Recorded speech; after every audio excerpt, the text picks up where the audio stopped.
Dapat. Saya masih ada tiga lagi nih, ada tiga nih. Yang kedua, ini masih di tempatnya di sekretariat juga ya. Yang kedua itu ini senior yang ngalamin, senior cerita sama pada saat itu mau persiapan ospek juga. Memang kebetulan sangat apa ya, ospeknya sangat sakral di kami itu, lama juga, sedikit berat. Jadi jam 12 malam berdua senior saya, yang satu senior yang satu tuh udah bilang, tuh udah malam, nanti aja besok subuh. Senior yang dua, enggak berani, ayo naik katanya. Memang sekrenya di tempatnya di lantai 2 kak.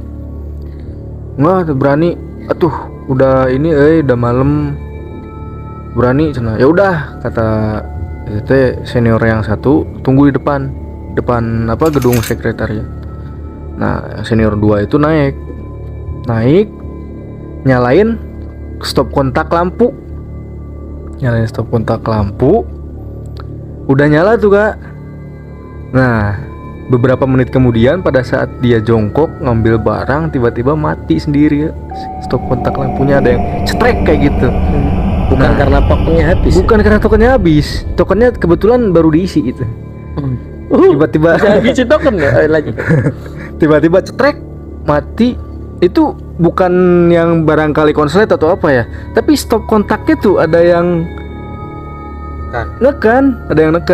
Nah nggak lama itu dia karena posisi lagi jongkok, ngiranya temennya ikut naik kan. Itulah, jangan bercanda gitu, ini mau ngambil barang, udah malam gelap gitu kan. Terus gimana coba? Ternyata temennya nunggu di luar. Ada yang ngejawab. Hah? Pada saat itu ada. Ngejawabnya apa? Cuman gitu aja. Nah udah denger itu, akhirnya dia lari langsung, barangnya nggak jadi diambil, langsung lari turun ke bawah. Itu serem banget sih. Itu yang kedua. Nah kalau aku ya, ada yang mau cerita dulu nggak yang lain? Sopian. Ada nggak? Ada nggak? Sama. Ada sih. Sopian dulu. Nih. Cerita saya ini sekarang. Lebih serem dari Master Limbat nggak? Lebih serem Master Limbat sih kan. Soalnya Master Limbat bisa nelen paku kan. Iya. Serem. Kalau saya nelen nugget. Oh. Serem sih kalau 50 kilo. Oke, jadi cerita saya ini dirasain saya sendiri sama teman saya. Jadi waktu itu pas malam Jumat, bener malam Jumat tahun kemarin kalau nggak salah, itu saya minta tolong buat anterin teman saya ke rumah kakaknya yang mau lahiran. Kan kebetulan rumahnya jauh, kan kita di kabupaten, rumah kakaknya di kota. Jadi dia minta dianterin. Jadi ada sebuah jalan yang emang jalannya tuh satu, tapi kita nggak lewat jalan itu, kita lebih memilih motong lewat pasar. Nah ada salah satu pasar di kota Cirebon itu yang emang dari dulu banget gitu kan, emang terkenal angkernya sih. Jadi pasar itu tuh ada 2 pintu kak, ada depan sama belakang. Nah yang saya maksud potong itu biar cepet gitulah, daripada lurus dulu kan terus muter balik. Nah saya pikirnya potong jalan. Oke, saya masuk dari belakang nih. Kalau masuk dari belakang itu ngelewatin sebuah jembatan yang emang benar-benar tinggi ke bawahnya nih. Terus banyak hutan bambu gitu, kebun bambu. Nah ceritanya dari situ kita masuk nih. Dari dulu kan saya kan mondok di sekitar situ. Saya kalau misalnya ke situ nggak pernah ada palang pintu. Kan sekarang jadinya kalau misalnya masuk pasar itu bayarnya pakai palang. Jadi kita nanti ngambil karcis gitu tuh. Nah masuk tuh kan, aku pikir itu nggak ada gitu, sama kayak dulu. Masuk udah ngelewatin pasar, pas keluar ada yang jaga, ada palangnya. Loh kok tiba-tiba ada palang gitu kan, pas tadi masuk nggak ada gitu. Ditanyalah sama yang jaga ininya, palangnya kan, ada karcisnya nggak dek? Nggak ada katanya. Kata saya nih nggak ada sama teman saya nih. Loh tadi emang masuk nggak ada palangnya? Nggak ada kak aja.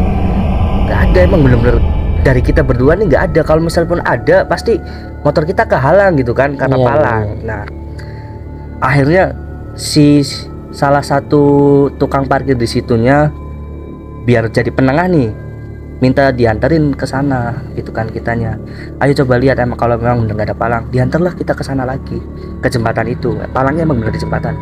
Pas ke situ palangnya ada dan banyak orang yang masuk. Iya. Tapi pas itu tuh cuma kita sendiri, cuma berdua nih satu motor nih. Nggak ada yang di belakang tuh nggak ada orang, depan nggak ada orang. Tapi di depan tuh ada yang jualan juga. Tapi kita nggak ngerasain ada palang di situ. Iya. Anehnya di situ. Akhirnya si tukang parkirnya tuh nanya ada STNK enggak gitu. Kebetulan kita nggak bawa STNK, motornya dia juga kan nggak bawa. Terus udah akhirnya bernegosiasi kita ke sana. Akhirnya kamu dibawa ke polsek kan? Enggak, langsung dimaafkan. Langsung paham bener bahwa bukan motor curian gitu kan. Akhirnya kita ke sana dan ya gitu aja. Dia anehnya di situ horornya. Iya. Di pasar tadi. Tapi nggak tahu nih. Salah satu pria berbaju putih ini tahu nggak soal rumor ini? Jadi di daerah sini itu ada area pesawahan. Ya di belakang saya lah lurusannya nih. Nanti pria putih ini tahu lah. Jadi intinya di situ ada area pesawahan yang nama sawahnya itu ya gitulah. Intinya di situ jalannya jelek sob ya.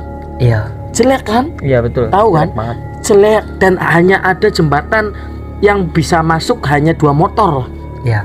Tiba-tiba ada mobil truk. Tahu kan? Tahu, Tuh, tahu. aduh merinding. Bawa batu buat bikin bangunan. Katanya ada yang pesen katanya. Orang sini dikasih alamatnya. Sempet nanya juga, aduh merinding astagfirullahaladzim. Sempet nanya juga di sebelum jalan kereta ada orang terus diarahin ke situ. Oh yang di sana ya? Jangan nunjuk, nanti saya digeruduk masa. jadi diarahkan ke situ. Iya. Tapi itu terjadi malam hari, lagi-lagi malam hari. Iya. Jadi ada orang yang mau ke sawah ngurus air, karena harus malam kalau air. Bertanya si bawa truknya tukang bawa truknya tuh, Sopir. Mas, ini pribe balik ke, gimana pulangnya? Kenapa sih? Ya ini jembatannya nggak bisa dilewatin. Ya sire pribe kamu itu gimana? Bisa masuk nggak bisa keluar? Tadinya di sini jalannya enak, jembatannya gede. Kenapa pas pulang nggak bisa lewat? Tuh. Jadi template ya. Iya. Kayak semacam tuh masuk ke dimensi lain, terus nanti sadar.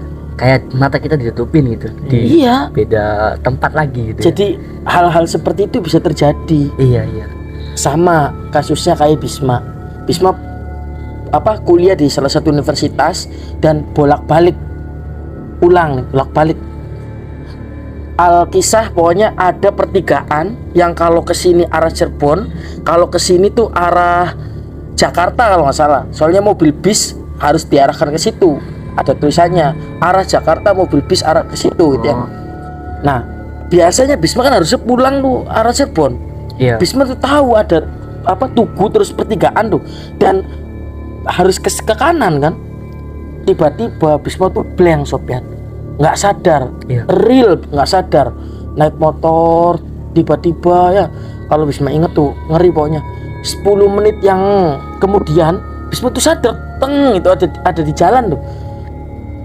Ya mungkin Bisma biasanya emang ngelamun karena biasanya dengerin musik atau nggak podcast, tapi saat itu nggak lagi dengerin apa-apa. Ya. Belok tuh, terus kok kayak pohon semua, biasanya banyak warung ya. Bisma mulai curiga tuh. Iya. Kok gelap, sore sih arah maghrib tuh. Iya. Bisma mulai curiga nih. Tambah masuk mungkin perasaan aku aja gitu ya.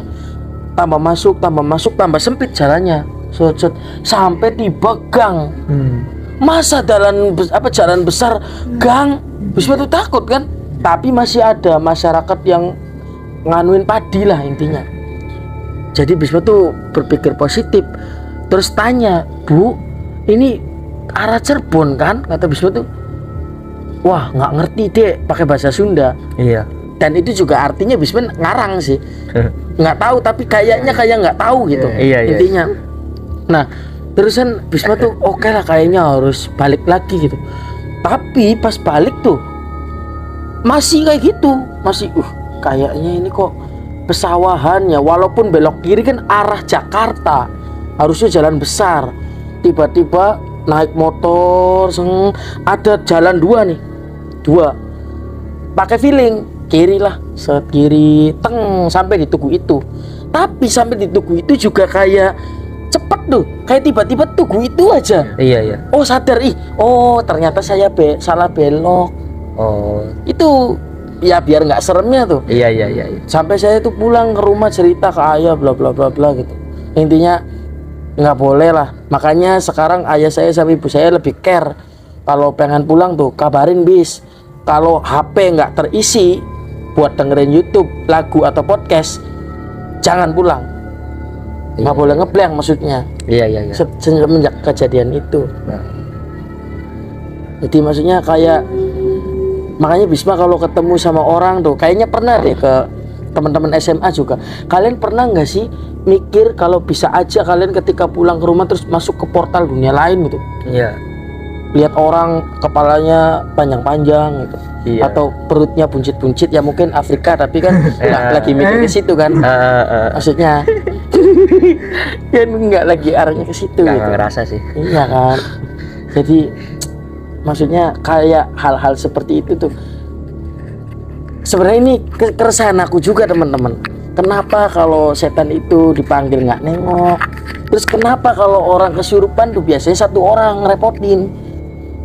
Ya kan? Iya. Terus kadang tuh pasti mintanya rokok. Jarang yang minta vape. Kopi. Nggak masalah kopi sih. Masalahnya kalau yang kesurupan dua misalnya nih. Abdi hoyong kopi, abdi hela. Rebutan itu, kopinya aku dulu itu kan lebih ngeri lagi kan. Iya. Tapi kenapa hanya satu orang tuh? Kalau dua tuh pasti rebutan kopinya. yo rokok. Iya. Kalau cerita yang nampakin ada nggak? Saya ada nih soalnya. Belum kalau aku sih. Nah. Saya juga ada yang nama. Ada, oke. Nampakin ada di kampus juga sih. Ini pengalaman sendiri. Tadi kan pengalaman senior, pengalaman temen. Ini pengalaman sendiri. Sama di gedung sekretariat itu, lantai satunya itu luas, biasa dipakai untuk rapat-rapat. Itu posisinya sedang rapat musyawarah mahasiswa itu. Lagi apa LPJ-an, mau pergantian pengurus kan. Kami itu memang budayanya rapat sampai subuh. Jadi ada satu malam kita rapat selesai sampai di kosan itu saya jam 6:30 pagi itu sampai di kosan.